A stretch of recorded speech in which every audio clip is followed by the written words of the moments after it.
The following content is provided under a Creative Commons license. Your support will help MIT OpenCourseware continue to offer high-quality educational resources for free. To make a donation or view additional materials from hundreds of MIT courses, visit MIT OpenCourseware at ocw.mit.edu. Okay, settle down. Settle down. Settle down. The weekend doesn't begin until after the 3091 lecture. Okay, a couple of announcements. Tuesday, quiz 3 based on homework 3. The final exam has been scheduled. In fact, all the finals are scheduled now. So please consult the registrar's listing. The celebration of celebrations, the 3091 final exam, will be Tuesday, 15th of December in the morning, 9 a.m. to 12 noon over in the Johnson Athletic Center. So I urge you to go through the final exam schedule and then make your travel plans when you know what your last obligation is, and book them soon, because we've got about 250,000 students in the Boston area, and the semesters all come to a close within a very narrow time window, and everybody's trying to get through a wormhole called Logan Airport. So you want to be ready. Do not try to leave town before you've met all of your obligations. You can't leave before you've finished all of your finals. But you know what they are now. So call your travel agent or make your internet booking. And an announcement for Professor Paul's section. Owing to the holiday on Monday, he's going to have office hours from noon to 1:30 today. So if you're in Professor Paul's section, you'd like to catch up with him, noon till 1:30 today. All right, let's get to the lesson. Last day, we started looking at octet stability, and we looked at octet stability and what it means in terms of shell filling and some sweet spot in energy with respect to reactivity. And a filled shell leaves us with this electron configuration NS2, NP6 for n greater than 1. In the case of n equals 1, there's just NS2 for helium. Otherwise, NS2, NP6, 2 plus 6 is 8. There's the octet stability. It's observed trivially in noble gases. And then we saw that it can also be observed in certain ions. And how do we get to octet stability? Electron transfer. And here's the prototypical reaction. I like this. This is very iconic. It puts it in broad terms. The marriage of an electron donor with an electron acceptor leads to the formation of a cation and an anion, thanks to electron transfer from the donor to the acceptor. It doesn't end there, though. You have cations and anions in the gas phase, and they're attracted to one another by Coulombic forces or electrostatic forces, and that leads to ionic bonding. And today I want to go deeper into it and study the energetics of ion pair formation. So let's do it. And what we're going to do is study this with reference to an example of sodium chloride. So we will go through the energetics of sodium chloride. Sodium chloride, which we know is going to exist as Na plus and Cl minus, sodium being the electron donor and chlorine being the electron acceptor. So what I'm going to do is show you a plot of energy as a function of separation. So you're going to have to be pluralistic here in your ideas. So for example, if I wrote this word by itself, you don't know if I'm saying lead or I'm talking about the metal lead. The only way you know is in context. And so you have to know in context here. So R is not the radius of the atom. In this case, it's the symbol, and I'm using this symbol not to confuse you. This is what professionals use. So if you go to the text and the literature, you'll see R. This is the interionic separation. Interionic separation, and it's determined nucleus to nucleus. Nucleus to nucleus. So I'm going to put a sodium ion at the origin. This is the origin. Energy is in the on the ordinate. So I'm going to model this as a hard sphere. This is sodium ion, Na plus. And it's got some finite radius. And its radius, I'm going to call it R plus. That's the radius of the cation. And next to sodium, I'm going to put the chloride anion. And it's bigger. It's bigger. It's not to scale, but it's bigger. So this is chloride, the Cl minus, and it has its radius, R Cl minus, and then the interionic separation is measured from the sodium nucleus to the chloride nucleus, and it's given the symbol R naught. R naught. That's the interionic separation, and we could write that R naught, in fact, R naught is strictly R plus R minus, because we're using a hard sphere model, so there's no shrinkage when the two touch. So that makes sense. Now what I want to do is calculate the energy here. The only energy that we have here is electrostatic.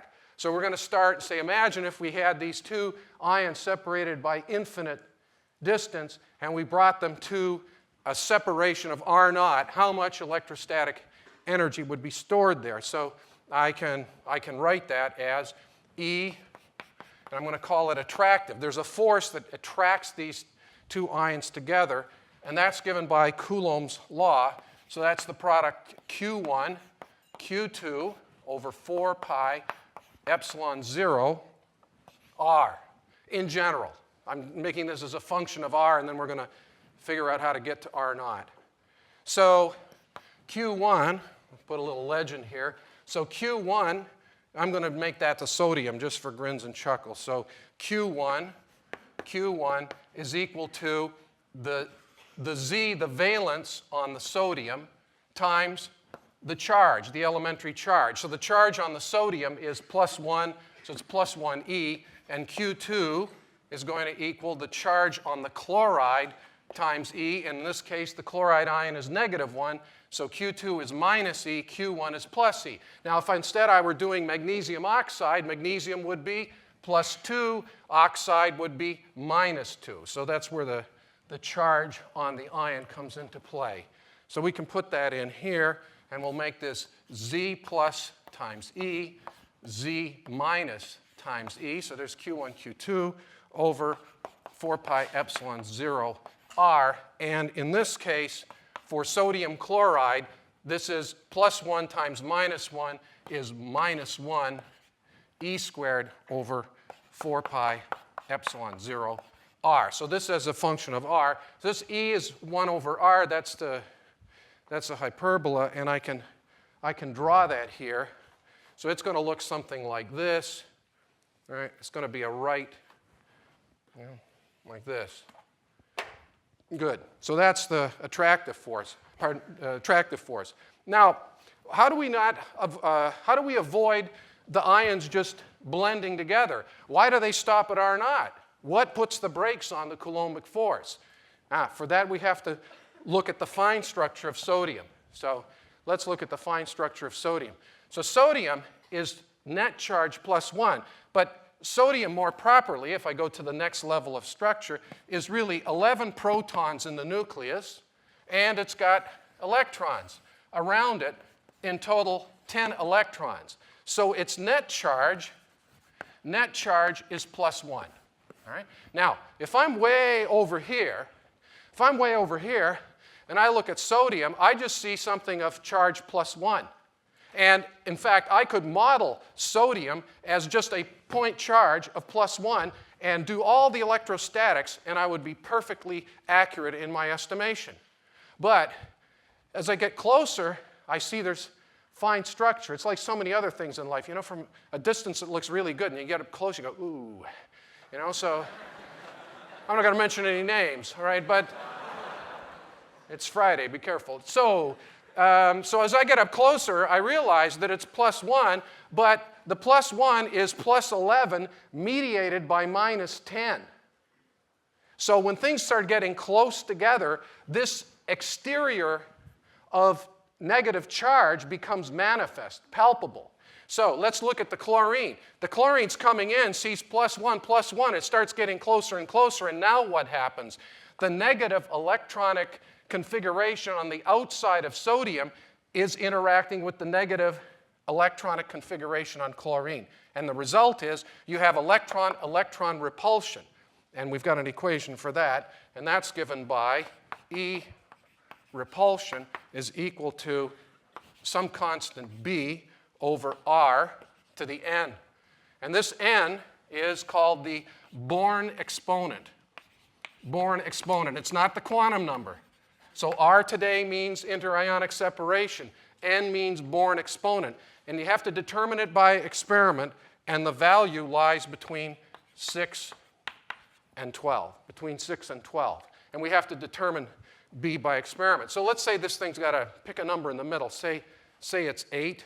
So let's plot R to the 8th. So that's going to hug the abscissa, and it's going to come in really, really close. And then somewhere around this distance here, where the electron-electron repulsion starts to be felt, this thing takes off, but 1 over r to the 8th goes way, way up fast. So instead of being a gentle curve, it's more like a hockey stick shape here.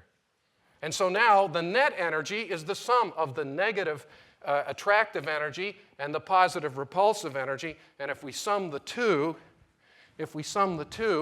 what are we going to get? Well, way out here, 1 over r to the 8th is negligible, and the net value, so E net, in red, is essentially equal to E attractive.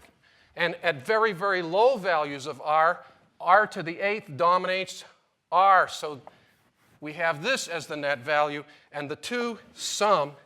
And I can't quite do it because of the way this is drawn, but I think you can see these two eventually equilibrate and go through a minimum. So I'm going to cheat a little bit here, and I'm going to add these two in such a way as to go through a minimum value of energy at r equals r naught, which is the sum of E attractive and E repulsive.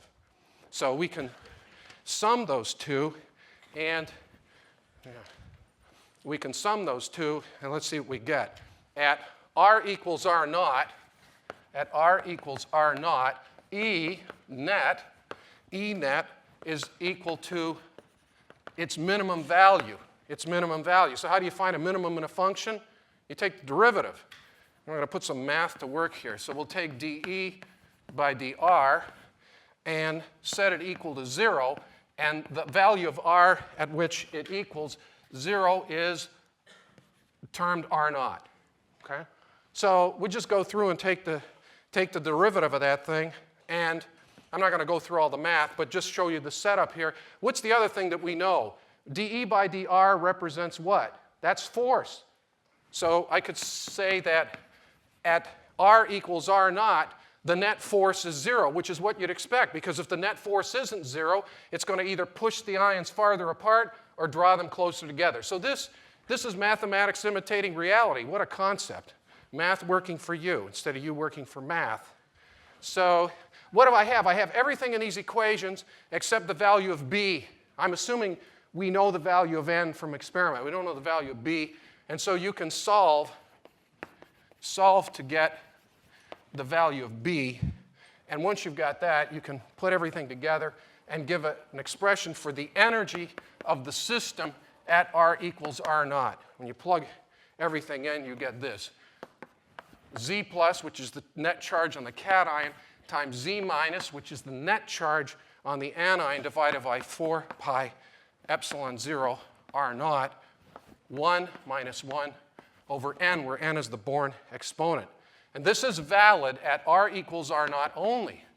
Valid at r equals r naught only. If you're not at r equals r naught, then you can get the value of B and then put it into this expression, where E net will equal E attractive plus E repulsive. So there it is. And so this is the energy of a single ionic bond.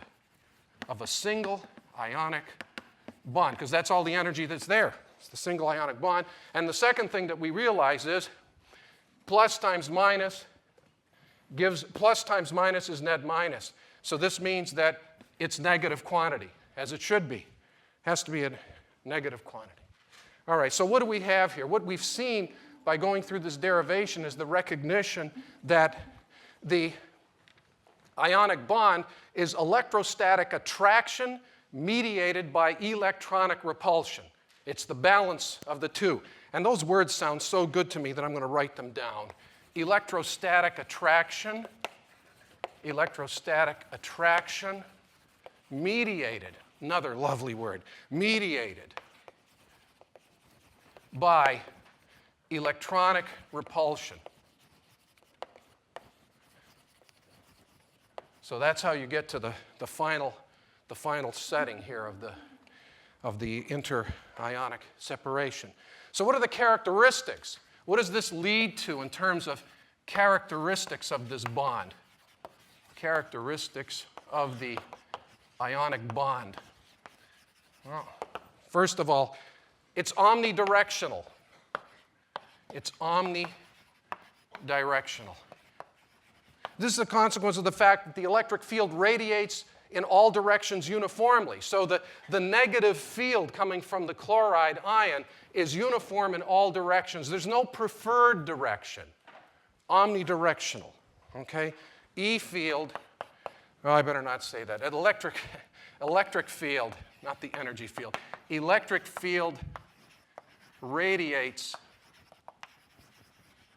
in all directions. All directions, uniformly. In all directions, uniformly.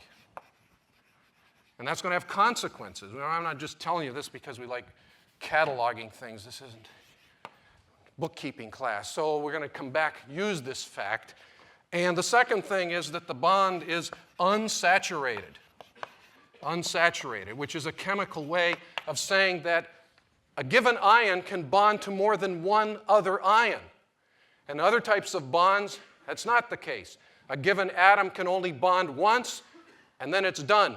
Whereas in this case, the ion can bond to a plurality of other ions. So ions bond to more than one. Okay? Plurality of bonds is formed. They're polygamous, if you like. They're polygamous. So what does that mean? That means that here's what happens. We've got the blues as the sodiums, and for any given sodium, it forms bonds without limit until the number of bonds is stopped by physical limitations. Not because the E field was saturated, it's unsaturated. You just can't jam any more chlorides physically around the sodium. That's why the sodium is only bonding to the number of chlorides that it bonds to. There's no intrinsic limitation. No intrinsic limitation. So what happens when you get to this situation where you have omnidirectional forces, unsaturated bonds, and ions that you can model as hard spheres of constant radius? All the sodiums have the same radius. All the chlorides have the same radius. You make a three-dimensional ordered array. So you can make an infinite atomic ordered array, which we used a simple Anglo-Saxon word last day to describe. Crystal. You form a crystal. And as a result, ionics have to be solid at room temperature. Because if you've got thousands and thousands of atoms together in one aggregate, they're not going to float. They're going to settle. Put another way, the strength of the bond, the amount of energy in here is so great that the thermal energy of the room isn't great enough to disrupt this bond. So, combination of unsaturated, omnidirectional, and high energy. So we form solids at room temperature. Okay. Now, I want to show the energetics of that one because this is good. I promised you I wouldn't do derivation, so I'm not going in detail on this. I'm giving you just enough so that I can introduce the characters here. So that, how else am I going to introduce the Born exponent? I'm not just going to say, there's this exponent, n, the Born exponent. We're going to introduce it in context. So now you know what the energetics are. So now I want to prove to you energetically along this line that crystals will form. Crystals will form. So let's imagine, we're going to do this thought experiment. We're going to take three ion pairs of sodium chloride. So here's 3 ion pairs of sodium chloride. And I want to compare these 3 ion pairs. So this is an ion gas. This is an ion gas. And the distance between ion pairs is great enough that the one pair doesn't affect the other. The electrostatics are only strong within the pair. So we'll just label this infinity, okay, with quotation marks around it. They're very far apart. When a physicist says they're very far apart, very is code for infinity. So this one doesn't interact with this one, which doesn't interact with this one. And I want to compare the energetic state of the ion dispersion, to what would happen if I were to put all of those in a single line. Plus, minus, plus, minus, plus, minus. So this has a certain energy state. It's the energy of the ion line. And I want to show you that there's an energy decrease in collecting all of these and ordering them into a line. There's more energy in a line dance than in ballroom dancing. That's what we're going to say ultimately. Okay, so let's compare the energies. That's all we're going to do. So what's the energy of this? Well, we're not going to do 3 versus 3. Let's think big. It's Friday. So let's take Avogadro's number of pairs, shall we? So the energy of the ion dispersion, would then equal, that's the energy of one pair, and they're infinite distance apart, so there's nothing to be gained by putting them in the same chamber. So it's just going to be n Avogadro, if that's the number, times the energy evaluated at R equals R naught. So we're done. And we know what that is. I don't have to rewrite it for you. Okay, so now what I have to do is get an estimate of the energy of the line and show you that the line is at a lower energy state. Let's see. Jocelyn, take the top one and the middle one, please, but not the bottom one. Thanks. Okay, so now let's look at the energy of a line. So what we're going to do, here's my line, and I'm going to get the colored chalk, green and blue. You know, some people think being a professor is so cool because you get to travel, you get to research and so on. It's the colored chalk. It's the colored chalk. All right. So there's a sodium, and on each side of the sodium we'll put a chloride. All right, and I'm just going to keep going this way. Here's a sodium, and here's a chloride. All right, and now what I'm going to do, I'm going to start here at this sodium, and I'm going to count the energy, electrostatic energy, that's in this system. So we're going to count to the left, we're going to count to the right, and then we're going to multiply it by the total number of ion pairs. And I know that the ones on the end aren't the same, but the number of n's over n Avogadro, that's peanuts. The edge effects are negligible because there's such a giant middle. That's how you model this stuff. You don't obsess over the fact that the last ion doesn't see anything on that side. You just do it and forget about it because you know you wouldn't do it for 5. This would be a big problem. But if you have Avogadro's number, who cares? It's called risk assessment. All right, so let's look at the energetics here. So what we've got is the energy of the ion line. Okay? So let's start with this central one, and separated by distance r naught is the chloride, and there's an attractive energy here, so that's going to equal minus e squared over 4 pi epsilon 0 r naught. I'm going to keep going because the field is unsaturated and goes in all directions, so this sodium that's a distance 2 r naught away, it's got a repulsive force exerted on this sodium. So let's add that. So that's going to be plus. A repulsive force raises the energy of a system. That's e squared over 4 pi epsilon 0 times 2 r naught. And let's keep going. So now let's go 3 r naught away. So 3 times r naught, that gets me out to the chloride over here. Let's put 3 r naught. Now that will take me from the center of the sodium to the center of the next chloride, and that's going to be attractive. So that'll be minus e squared over 4 pi epsilon 0 times 3 r naught plus, etc. So you see how this goes. So you go all the way out, you add them all up, and you go the other way, and so on and so forth. So that's how the derivation goes. You might say, hey, wait a minute, what happened to the Born exponent and the repulsive energy term? Well, where's the repulsive energy term going to be felt? It's only felt, it's called electron-electron repulsion. Axiomatically, the electrons here are nowhere near these electrons. So you only have to count it for the nearest neighbor. So we can patch that in at the end. And we do. I haven't forgotten. But I'm not going to spend the whole day trying to derive this thing. I'll show you how it starts to evolve. At some point, you end up with something that looks like this. E squared over, in fact, I'll put the minus sign up here, minus E squared over 4 pi epsilon 0 r naught. And you're going to double it because you're going to go one side and the other side. And you're going to get a series that looks like this. 1 minus a half plus a third minus a quarter plus blah, blah, blah. Yeah. Okay. So what does this look like? I've really broken this into two pieces. I've broken it into two pieces so that this coefficient out in front here, you should now be able to repeat this in your sleep. E squared over 4 pi epsilon 0 r. This is electrostatics, isn't it? Electrostatics. This is the consequence of Coulomb's law. What's this second term here? What's this all about? Geometry. This is dictated by atomic arrangement. Atomic arrangement.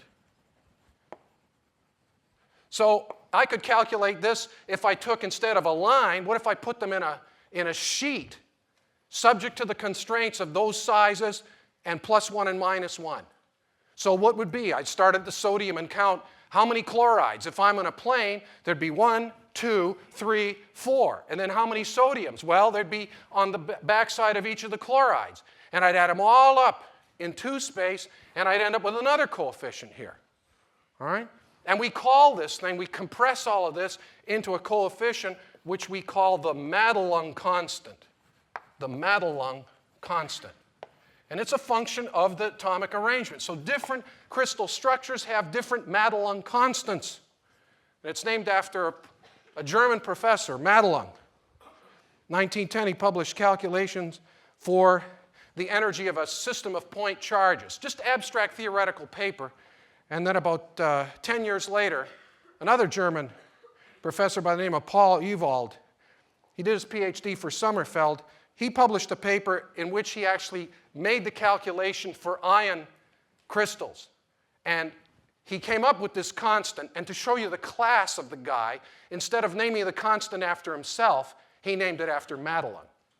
Now that's class. So Madelung did the first calculation, so he gets named. So now what we're going to do is we're going to multiply by the n Avogadro, because I got n Avogadro of these things, and we're going to put in the Born exponent patch and so on. And here's what the final expression looks like for the line.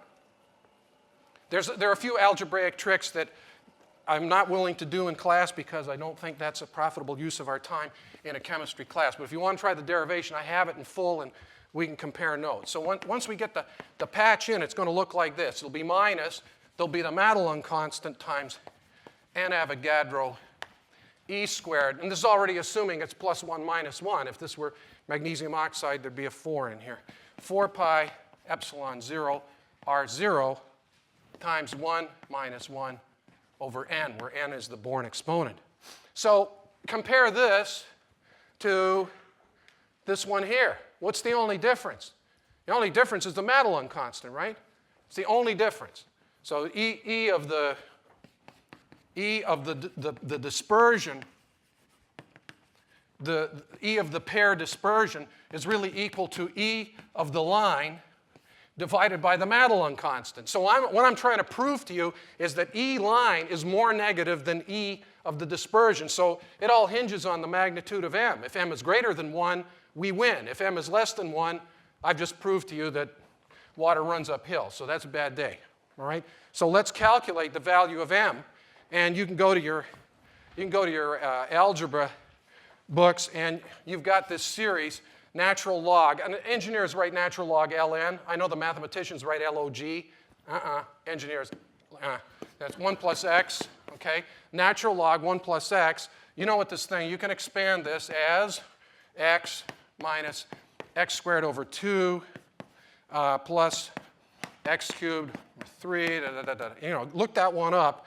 Set x equal to 1, which is what we've got, right? Because we've got 1 minus a half, a third, Go through it, and you'll get the value that m, according to this, will give you 2 times the natural logarithm of 2, which is 1.386, which is greater than 1. And so we're golden. That means that the energy of the line is lower, more negative, than the energy of the dispersion. So I'm going to do this pictorially. Let's make an energy level diagram. And the energy level diagram will look like this. So up here, the energy is 0, and everything is negative. So if I put this as -1 unit, all right, these are all negative values increasing in this direction. So this is the dispersion of pairs, dispersion of ion pairs. So all we've done is take a cation and put it to the anion. We've just seen that if we do the calculation for the line, it's 1.386 times whatever this is. So that gives us, this is for the ion line, which I'm going to take the liberty of calling a one-dimensional crystal. It's a one-dimensional ordered array. And what I can do is go to the three-dimensional array. Start at the lower right-hand corner with that chloride. Calculate the distance to each of the nearest neighbor sodiums. Go through the geometry, the next nearest neighbor chlorides, the next nearest neighbor sodiums, and you'll build an infinite series, and you'll evaluate it, and in 3 dimensions, it's even lower. It's 1.7476. So this is for the 3-dimensional crystal. This is for the ionic crystal. All right? 3D crystal. So what this is showing is that the system keeps making more and more bonds. Why does it make bonds? Because the more nearest neighbors it has, the lower the energy goes. So making a 3-dimensional crystal is energetically favored. Now, there are different Madelung constants for different crystal structures. You say, well, wait a minute, how do you get different crystal structures? Suppose instead of sodium, it's potassium. What's the only difference? Potassium is +1. What's the difference? Size. Potassium is larger. They're not going to pack quite the same. And so depending on the relative ion sizes, I mean, what if I have something like silver iodide? Iodide is huge. Silver is so small, it'll fit into the interstices between touching iodines. So it's going to have a different crystal structure, and the different crystal structure will give us a different Madelung constant. And there it is. So we've come a long way with that little assumption of octet stability. So now let's take a look at what the properties are of these things. They're solid at room temperature because we've got strong bonds. High melting points. Bonding is related to melting point. Melting point is dictated by bonding because now you're comparing thermal energy versus the cohesive energy of the crystal. So tightly bonded substances melt at high temperatures. Weakly bonded substances melt at low temperatures. Transparent to visible light. How do I know that? Because I'm the professor. No. How do I know that? How do we think about it? When someone says to you, is something transparent, in this case to visible light? Well, what I do is I say, here's the solid. This is the ionic solid. And here's visible light, h nu. And I'm going to write 2 to 3 electron volts per photon.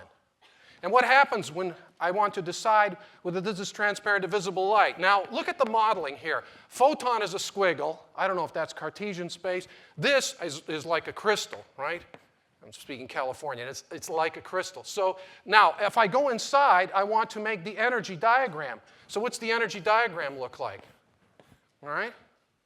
So now the question is, how does, if this is the energy diagram of the crystal, and I make this the energy of the photon of visible light, I'm going to compare how much energy the photon has versus how much energy it takes to excite electrons all the way to a new state. Because if you don't excite them all the way to a new state, they can't go part way, so nothing happens. And if nothing happens, the photon goes through, and that's transparent.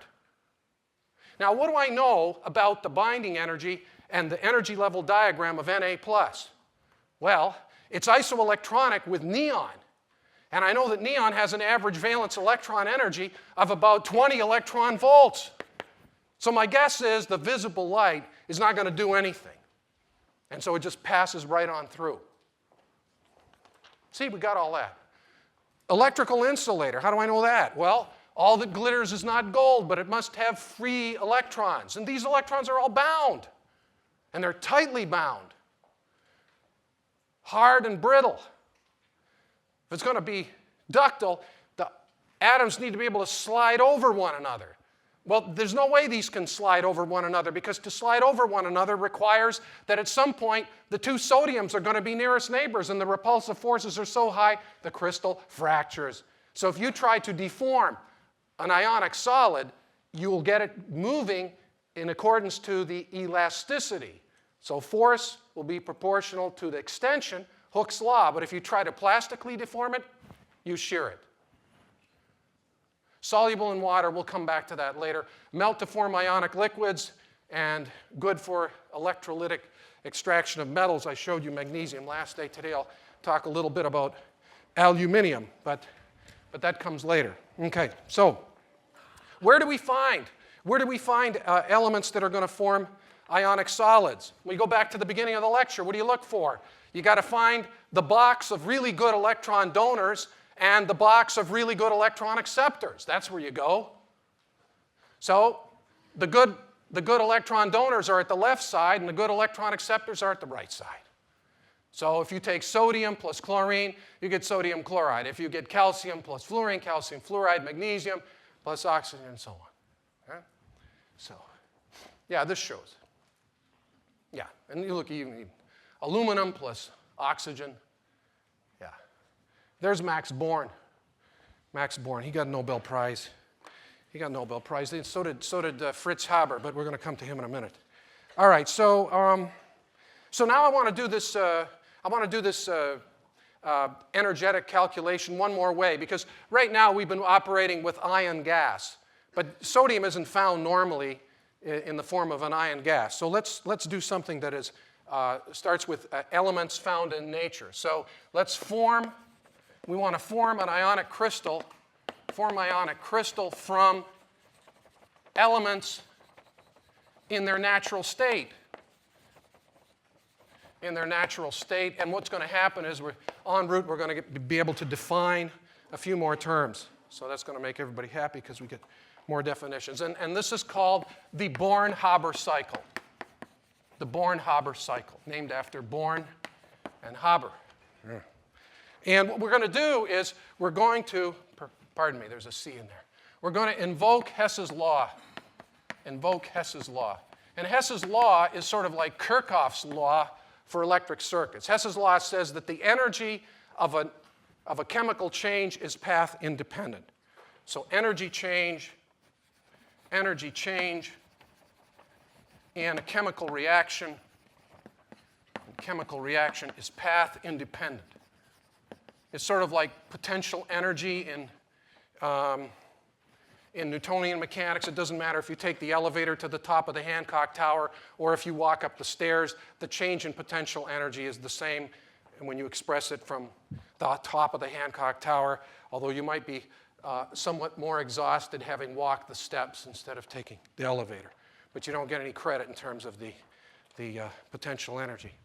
So let's use Hess's law in order to describe the formation of sodium chloride. So I'm going to start with sodium as it's found in nature, and I'm going to talk about room temperature. So sodium is a solid at room temperature, and I'm going to react it with chlorine gas. Chlorine's a gas at room temperature, and it's a diatomic molecule. And we're going to react it to form sodium chloride, which is a solid and a crystal. Now you might say, well, isn't that kind of redundant? No, because later on I'm going to teach you about a form of solid matter that does not consist of atoms in a regular array. Disordered solids. So we're specifying I want to form crystalline solid sodium chloride, because that's the reaction that would occur if we were to do it in the lab. And what have we calculated so far? What we've calculated so far is this. We've calculated chloride ion in the gas phase plus sodium ion in the gas phase reacting to form the crystal, and we've called this the energy of crystallization. That's this Madelung stuff. This is the Madelung energy here, all right? I'll even put M here, Madelung energy. And why am I using H? Because that's what the books use. H is enthalpy, and for condensed matter, the difference between enthalpy and energy doesn't amount to much. So H, just for the record, is enthalpy, and we've been operating with E as energy. It's almost equal to E, which is energy for condensed matter. For the gas phase, it gets hairy, but for condensed matter. Okay, so I want to get us from sodium solid, chloride solid over to here. So how am I going to do that? Well, first of all, I know how to make sodium ion gas. I start with sodium gas, and then by ionization, I make the electron plus sodium ion. So this is called the ionization energy, isn't it? This is the ionization energy. Sodium gas goes to that. And now how do I get sodium gas from sodium? Well, that's just called sublimation. So this I'm going to need delta H of sublimation. Sublimation is the conversion of solid to vapor. And you can look that up on the periodic table. I'll show you how to get that in a second.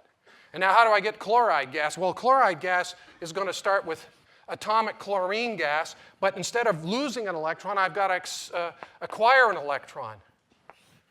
And this action of adding an electron is sort of an inverse ionization, and this is called electron affinity. Electron affinity. And there are tables of electron affinity. So each element has the ability to lose an electron, it has the ability to gain an electron. Losing an electron is ionization energy, acquiring an electron is electron affinity. And just as with ionization energies, if you have multiple electrons, you have a first electron affinity, second electron affinity, and so on. And now how do I get to atomic chlorine? I've got to dissociate diatomic chlorine, so this is called dissociation. Dissociation. So that's the whole thing. And I'm going to now put some numbers on here. Let's see, I'm going to call sublimation step 1, dissociation step 2, ionization I've got here is step 3, electron affinity is step 4, and crystallization or Madelung is step 5. And so, we're working off of Hess's law, we can say that the total energy required for the formation of the crystal, delta H for the reaction, what's the reaction? The reaction of sodium plus chlorine to make sodium chloride is going to be the sum of all of the constituent components, the sum of all the deltas H. Not delta H's, deltas H, like attorneys general, right? So now let's add these up. So we go number one I can look up on the periodic table. Where is it? There's Fritz Haber. So that's given here. That's, if you look on the periodic table, that'll give you the number. And for sodium, it's 108 kilojoules per mole.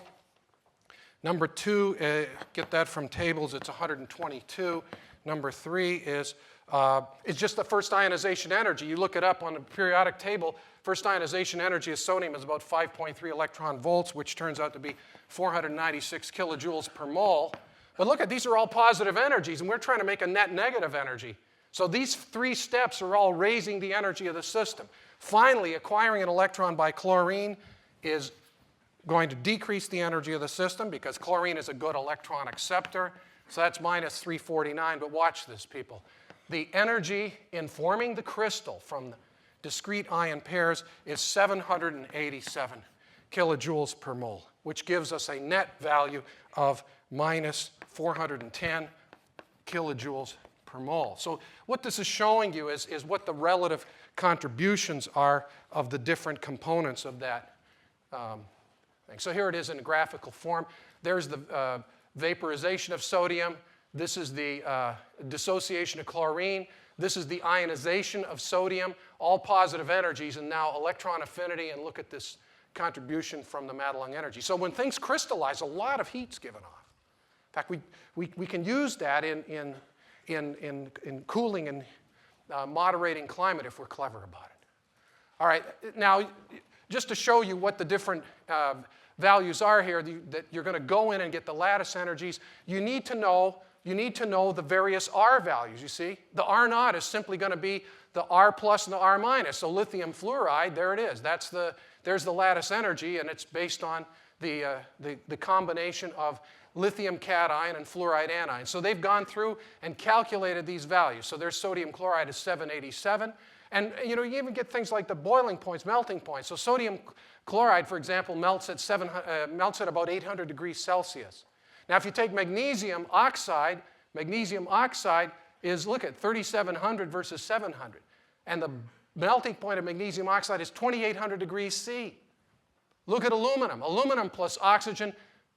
Look at the binding energy there. It's phenomenal, which means it might be useful for, I'm standing underneath the shuttle here. This is the tiles underneath the shuttle. And they're made of aluminum oxide because the metallic energy is so high, so it's got the thermal shock resistance. So now you know how to go and design things for thermal ablation resistance. All you need is this table. That's all. No, you need a little more than that. But this is a good place to start. If you don't understand this table, I don't want you working on the project, okay? What else? Oh, this shows you, yeah, we're going to skip that. All right, so now we've got a few minutes here. What I want to do is, last day I talked about magnesium. Today I want to talk about aluminum. And it is also made in an electrochemical process. Well, in this case, the electrodes are horizontal. We feed aluminum oxide in and we pass current, and huge currents. This thing typically runs at 400,000 amperes and about 4 volts.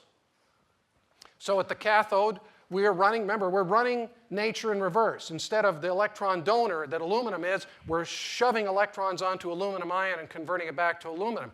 Unfortunately, on the anode side, we have to use carbon, and the carbon itself is consumed. So we consume about a half a ton of carbon to make a ton of aluminum. So aluminum smelters generate a lot of greenhouse gases.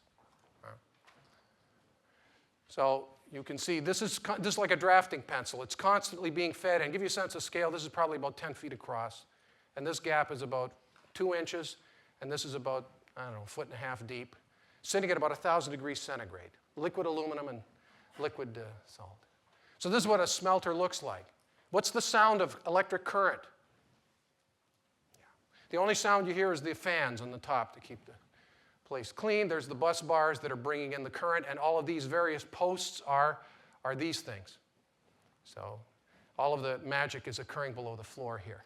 It was invented simultaneously in the United States by Charles Martin Hall and in France by Paul Héroult. In the same year, they filed patents independently and eventually crossed license when they collided at the World Court.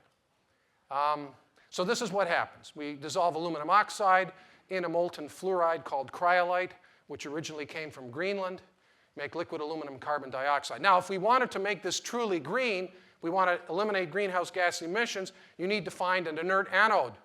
So on an inert anode, aluminum oxide would be converted into aluminum and oxygen. So not only would you not produce greenhouse gases, but you'd produce tonnage oxygen, which is marketable. So some of the work that goes on in my lab is in advanced materials with a view to trying to find an inert anode that would then make this process very, very clean and justify substituting aluminum for steel in cars. By the way, when you have the field, even though it's a DC current, it's a divergent field. And this is me in a magnesium smelter just in Utah. There's the bus bar for the magnesium cell. So I'm about 2 meters away from the edge of the bus bars. The magnetic field is so high, I've got 1, 2, 3, 4, 5 paper clips standing against gravity. And I asked them for paper clips, and there was no office there. They managed to find a few. I wanted to see how many would go. I'm willing to bet I could probably had about 7 or 8 paper clips up before the gravity would cause them to collapse. That's the intensity of magnetic fields in these smelters. So when you drive up to the smelter for the tour, you park a fair distance away. You leave your wallet with the credit cards in it, because this is the biggest bulk demagnetizer you can imagine. If you've got a watch that's got hands that move, and they're going to be going like this. Yeah. This is the shuttle. This is forged aluminum wheels. The shuttle lands on centerline racing wheels. They're forged at a place in California. They're made of aluminum alloy. And I don't know if you can read on the side here. It's a little bit light, but these are special tires. They're made by Michelin. So anyways, the whole message here is learn the lessons here in 3091, and then we can work together to make metal in an environmentally acceptable way. And just before I send you off on your way for the weekend, I thought I'd tell a little joke related to the uncertainty principle. So the joke goes like this. Heisenberg is racing down the Autobahn, and he gets pulled over by the state trooper, who comes to the car and says, "Where's the fire, buddy? Do you know how fast you were going?" And Heisenberg looks at him. He says, "No, but I know where I am." All right, get out of here. Have a good weekend.